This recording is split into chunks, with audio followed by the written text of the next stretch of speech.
ভারতে বিজেপির উত্থান কিভাবে একটি ছোট রাজনৈতিক দল বিশ্বের বৃহত্তম রাজনৈতিক দলে পরিণত হল। আজকের ভারতে যদি কোনো রাজনৈতিক দলের নাম সবচেয়ে বেশি শোনা যায় তবে সেটি হল ভারতীয় জনতা পার্টি বা বিজেপি।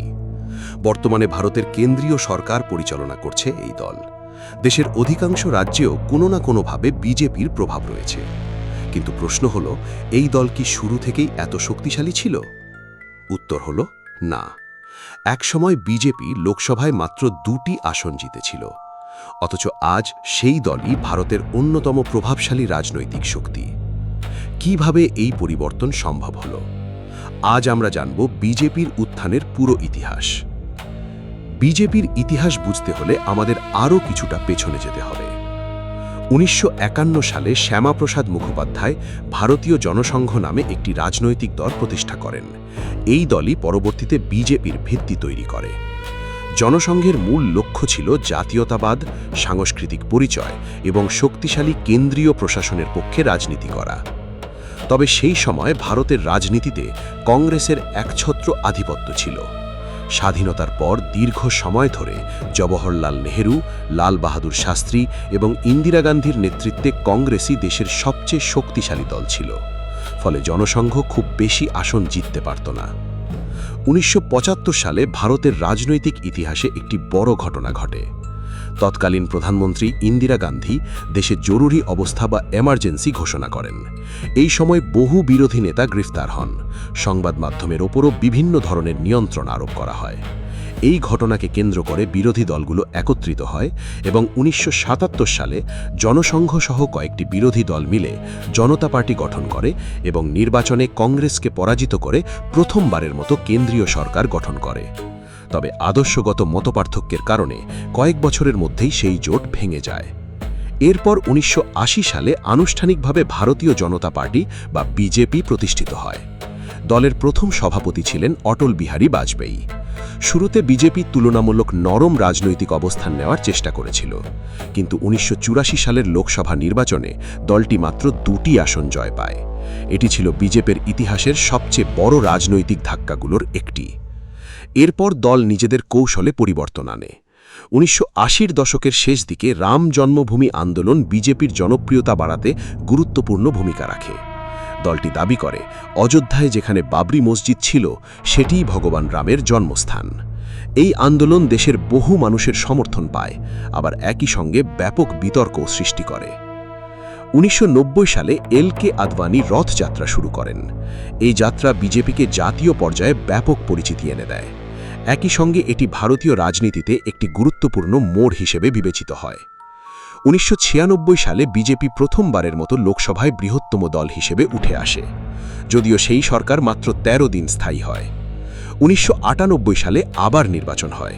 এবার বিজেপি বিভিন্ন আঞ্চলিক দলকে নিয়ে ন্যাশনাল ডেমোক্রেটিক অ্যালায়েন্স বা এনডিএ গঠন করে এবং সরকার তৈরি করে। 1999 সালের নির্বাচনের পর অটল বিহারী বাজপেয়ীর নেতৃত্বে এনডিএ পূর্ণ মেয়াদ সম্পন্ন করে। এই সময় ভারতের অর্থনীতি, সড়ক যোগাযোগ এবং অবকাঠামো উন্নয়নে বেশ কিছু বড় প্রকল্প নেওয়া হয়। এর মধ্যে গোল্ডেন কোয়াড্রিল্যাটারাল সড়ক প্রকল্প অন্যতম। তবে 2004 সালের নির্বাচনে বিজেপি নেতৃত্বাধীন সরকার পরাজিত হয়। এরপর টানা 10 বছর কংগ্রেস নেতৃত্বাধীন ইউনাইটেড প্রোগ্রেসিভ অ্যালায়েন্স বা ইউপিএ সরকার ক্ষমতায় ছিল। এই সময় বিজেপি বিরোধী দলের ভূমিকা পালন করে। একই সঙ্গে দলটি সাংগঠনিকভাবে নিজেদের আরও শক্তিশালী করতে শুরু করে। রাজ্যভিত্তিক সংগঠন সম্প্রসারণ, বুথ পর্যায়ে কর্মী গড়ে তোলা এবং ডিজিটাল প্রচারে জোর দেওয়া বিজেপির উত্থানে গুরুত্বপূর্ণ ভূমিকা রাখে। এরপর আসে 2014 সালের নির্বাচন, যা বিজেপির ইতিহাসে সবচেয়ে বড় মোড়। গুজরাটের তৎকালীন মুখ্যমন্ত্রী নরেন্দ্র মোদীকে প্রধানমন্ত্রী পদ প্রার্থী ঘোষণা করা হয়। উন্নয়ন, কর্মসংস্থান, দুর্নীতি বিরোধ অবস্থান এবং শক্তিশালী নেতৃত্বের বার্তা নিয়ে বিজেপি প্রচার চালায়। 2014 সালের লোকসভা নির্বাচনে বিজেপি এককভাবে 282টি আসন জিতে সংখ্যাগরিষ্ঠতা অর্জন করে। স্বাধীন ভারতের ইতিহাসে দীর্ঘ সময় পর কোনো দল একাই পূর্ণ সংখ্যাগরিষ্ঠতা নিয়ে সরকার গঠন করে। 2019 সালের নির্বাচনে বিজেপি আরও বড় জয় পায় এবং 303টি আসন জিতে আবার সরকার গঠন করে। বিজেপির উত্থানের পেছনে রাজনৈতিক বিশ্লেষকেরা কয়েকটি প্রধান কারণ উল্লেখ করেন। প্রথমত, শক্তিশালী সাংগঠনিক কাঠামো। দেশের প্রায় প্রতিটি এলাকায় দলীয় সংগঠন গড়ে তোলা হয়েছে। দ্বিতীয়ত, কার্যকর নির্বাচনী প্রচার। ডিজিটাল মিডিয়া, সামাজিক যোগাযোগ মাধ্যম এবং প্রযুক্তির ব্যবহার বিজেপিকে প্রচারের নতুন সুবিধা দেয়। তৃতীয়ত, নেতৃত্ব।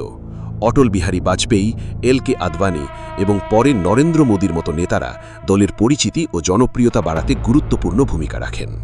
চতুর্থত, রাজনৈতিক দলগুলোর সঙ্গে জোট গঠন।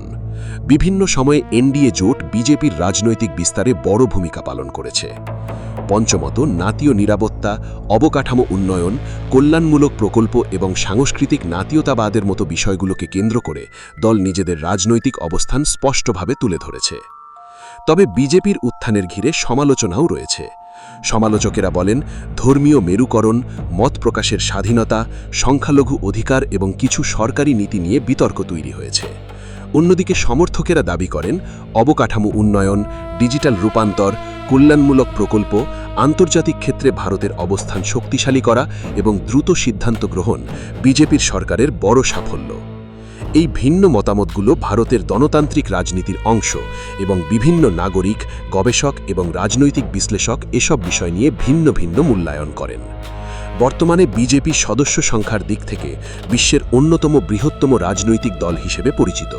দলটি শুধু রাজনৈতিকতে নয়, ভারতের অধিকাংশ রাজ্যের রাজনীতিতেও গুরুত্বপূর্ণ ভূমিকা পালন করছে।